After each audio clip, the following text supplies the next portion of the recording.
this week, I think I'm going to talk about the use of the word fat. It's interesting how that word, that one little word, you call someone fat, particularly a woman. It's one of those things, no woman wants to be called fat.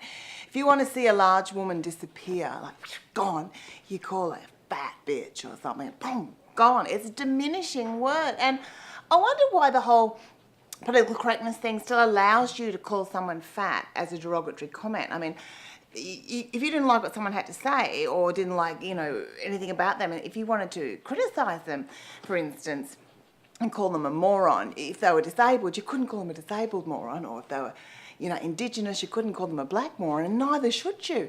But if they happen to be fat, you'll get away with calling them a fat moron, and you go, how does someone's size it just seems a bit wrong, Surely fat people are entitled to a point of view and to be taken on the same playing field as everybody else. And I'm only saying this because I was reading the comments from my last blog, 10 Reasons Why I Hate Tony Abbott, and thank you so much for watching. If you loved it, if you hated it, it doesn't really matter. I'm really pleased that so many people are on side with actually hating Tony Abbott. Can't even speak. It's too hot. But not actually into the whole Tony Abbott sort of thing, and actually looking at the reasons why, not just because he's fat, because we know that's the problem.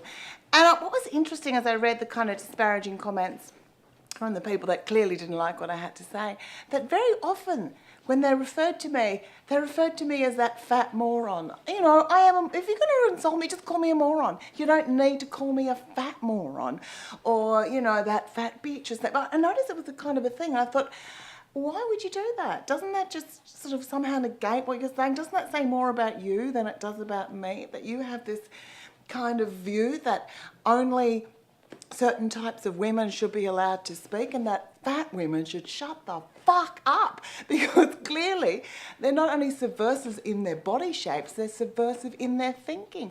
I don't really get that. I'm just like, whatever. There's been heaps of fat men out there, Russ Hens, Kim Beazley, Robert Menzies, some great fat, left wing, right wing sort of political figures or people that are out there. And surely, it was okay for them to be fat because they were men.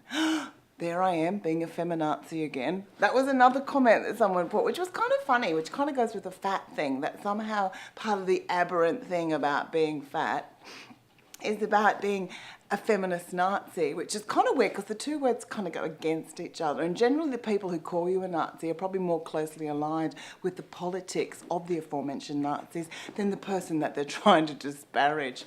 It's funny how people are frightened by women with attitude, and probably fat women with attitude. And I think there's probably lots of thin, opinionated women out there, but they're just not saying as much stuff as us fat chicks. Because you know why us fat chicks have some attitude? Because we don't fit into the mould, so we're prepared to speak up a bit more. I've been thin and opinionated, and I've been overweight and opinionated. It doesn't really make too much difference. And I shouldn't think it should, and when I think of fat anyway, I'm not even impressive fat. I'm the most low-range fat. I'm not even, I'm 95 kilos. I'm 6 foot tall. My correct weight is 85. 88, I'm 10 kilos overweight. I don't know if that qualifies me for fat. I think it qualifies me for lazy, for overweight, for chubby, voluptuous, big boned, sort of a big a large kind of, feisty looking bitch. But, I don't think it really qualifies me for fat, so. But I'm happy to wear it. I'm happy to join the fat people out there. I'm happy to be one of the fat people who you can't even use, every time you stick your neck out as a fat person, you know that people aren't going to take your argument on. The first thing they're going to attack is the fact that you're fat, because clearly that is a sign of your weakness, your fatness. Anyway, I just thought that was kind of interesting. I thought that should have been brought up. Because clearly I'm a bit of a fat bitch. And I thought that really did show something too. And I actually learnt something about Tony Abbott's supporters, that not only do they hate women and blacks and gay people and whales and, the Great Barrier Reef, they also hate, sort of small local business, good health care. They also now hate fat people. Yay! It's a new person on their list to marginalise and oppress.